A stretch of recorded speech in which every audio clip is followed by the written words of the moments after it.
10 secondes déjà. Et vous vous êtes sûrement déjà posé la question, que fait-elle? Qui est-elle? Qu'a-t-elle à dire? Messieurs et dames, j'aimerais vous dire que je suis l'espoir et la victoire. Mes parents l'ont compris en me donnant le nom de Cédor Mokpokpo Victoire.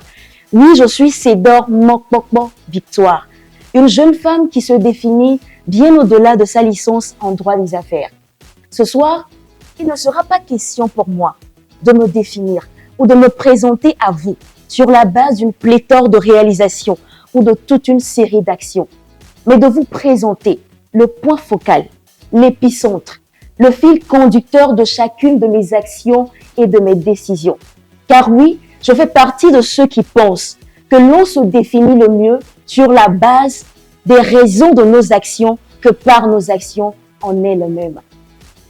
C'est pourquoi ce soir, mesdames et messieurs, cette manière d'être et de penser me fit me sentir très à l'aise avec le droit, à cause de toute l'utilité d'ordre sociétal qui tourne autour.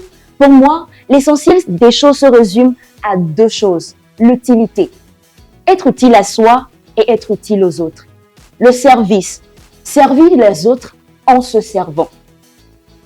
Dans cette logique des choses, ça fait maintenant presque 1 an que je suis responsable de département Action sociale composé d'une équipe de 5 personnes travaillant avec les enfants internés à l'orphelinat de Vieux-Dada.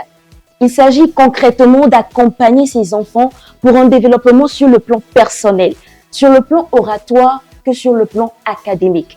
Ceci se fait au travers des différentes thématiques qui sont abordées avec ces enfants comme la confiance en soi, l'estime en soi.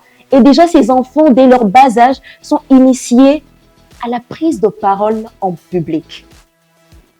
Messieurs et dames, posez-moi la question de savoir si je suis une femme leader et que je ne vous dise oui. Oui, parce que pour moi, le leadership, c'est savoir écouter. Et écouter ces enfants qui, des fois, vous partagent leur peine, leur ressenti, des moins gais aux plus gais, est un pur acte de leadership pour moi. Pour moi, le leadership, c'est savoir manager une équipe de sorte que chacun se donne corps et âme pour l'atteinte d'un objectif commun et partagé. Et c'est ce que mes équipiers et moi faisons. Mes équipiers que j'appelle affectueusement les membres de ma famille, c'est ce que nous faisons depuis un moment déjà. Pour moi, le leadership et l'engagement féminin revient à parler. Parler pas pour parler, non, mais parler pour changer.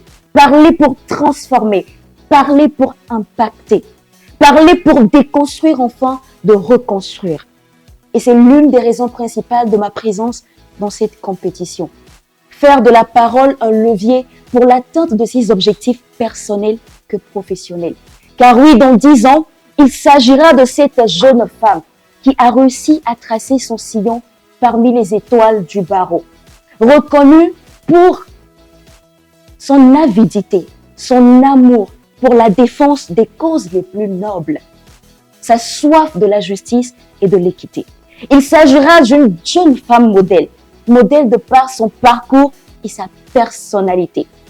Et des mains de cri naîtra le projet Jeune Femme Transformée, qui est tout un programme qui sera conçu pour les femmes, dès leur jeune âge, en vue de les amener à découvrir leur personnalité, à développer leurs compétences, mais aussi leur potentiel. Car je crois, et ce fermement, que plus la femme, dès son jeune âge, apprend à se découvrir, apprend à mieux se connaître et apprend à se hisser à un certain niveau, mieux le monde se portera. Messieurs et dames, plus qu'une ambition, c'est une décision. Plus qu'un désir, c'est un choix. Plus qu'un rêve, c'est la raison de toute une existence, de mon existence. Qu'en est-il de la vôtre? Qu'en est-il de la vôtre? Je vous remercie.